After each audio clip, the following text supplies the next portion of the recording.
دوستو کیا آپ جانتے ہیں کہ یہودی لوگ اتنے امیر کیوں ہو جاتے ہیں؟ تو کسی مسلمان نے ایک یہودی سے پوچھا کہ ساری دنیا میں جتنی بڑی کمپنیز ہیں وہ یہودیوں کی ہیں، حالانکہ تمہاری تعداد سب سے کم ہے، پھر بھی تم لوگ سب سے آگے ہو، یعنی تمہاری تعداد پوری دنیا میں 9.2 ملین ہے اور مسلمان 1 ارب 40 کروڑ ہے۔ تو آپ اتنے زیادہ طاقتور کیسے ہو گئے؟ تمہاری قوم میں کوئی انسان بھیک نہیں مانگتا۔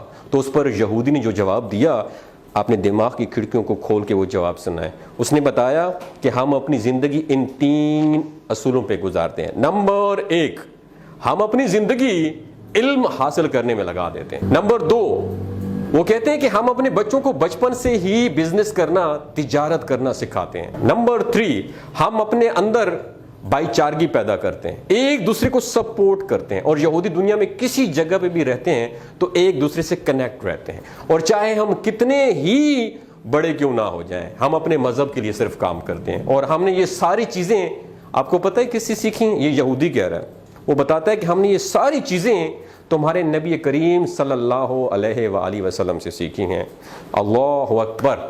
دوستو یہ باتیں آپ کے ساتھ شیئر کرنے کا بنیادی مقصد یہ ہے کہ دوسرے لوگ ہمارے نبی کریم صلی اللہ علیہ وآلہ وسلم کو فالو کر کے کامیابی حاصل کر رہے ہیں، اور ہم مسلمان ہیں جو کہ دنیا والوں کو فالو کرنے میں لگے ہوئے ہیں۔ تو کامیابی چاہتے ہو تو اپنے نبی کو فالو کرو، دنیا میں بھی کامیاب رہو گے اور آخرت میں بھی کامیاب رہو۔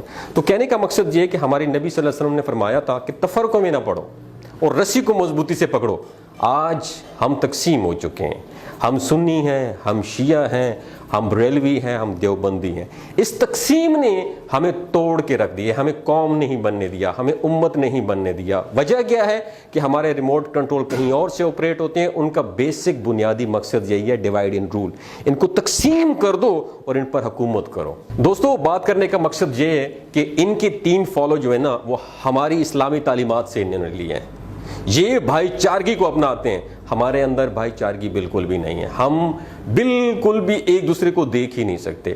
ان کا دوسرا جو قانون تھا وہ یہ تھا کہ اپنے بچوں کو بزنس کرنا سکھاتے ہیں۔ ہم لوگ کیا کرتے ہیں؟ ہم اپنے بچوں کو نوکر بننا سکھاتے ہیں۔ اور تیسری بات، یہ ساری زندگی علم سیکھتے رہتے ہیں۔ میرا آپ سے سوال ہے، آپ نے سیلف ڈیولپمنٹ کے اوپر کون سی لاسٹ ٹائم آپ نے کتاب پڑھی ہے؟ آپ نے قرآن کو ترجمے اور تفسیر کے ساتھ کب پڑھا ہے؟ صرف ثواب کی نیت سے پڑھا ہے۔ دوستو یہ کہنے کا مقصد یہ ہے، اپنی اسلامی تعلیمات پر غور کرو، آپ دنیا کی سب سے عظیم قوم بن جاؤ گے۔ ان سب کے اوپر حکومت کرو گے جو صرف تھوڑے سے ہو کے آپ لوگوں پہ حکومت کر رہے ہیں۔ اپنا اور اپنے ساتھ جڑے رشتوں کا خیال رکھیے گا۔ اللہ حافظ۔ آپ نے سیلف ڈیولپمنٹ کے اوپر کون سی لاسٹ ٹائم آپ نے کتاب پڑھی ہے؟ آپ نے قرآن کو ترجمے اور تفسیر کے ساتھ کب پڑھا ہے؟ صرف ثواب کی نیت سے پڑھا ہے۔ دوستو یہ کہنے کا مقصد یہ ہے، اپنی اسلامی تعلیمات پر غور کرو، آپ دنیا کی سب سے عظیم قوم بن جاؤ گے۔ ان سب کے اوپر حکومت کرو گے جو صرف تھوڑے سے ہو کے آپ لوگوں پہ حکومت کر رہے ہیں۔ اپنا اور اپنے ساتھ جڑے رشتوں کا خیال رکھیے گا۔ اللہ حافظ۔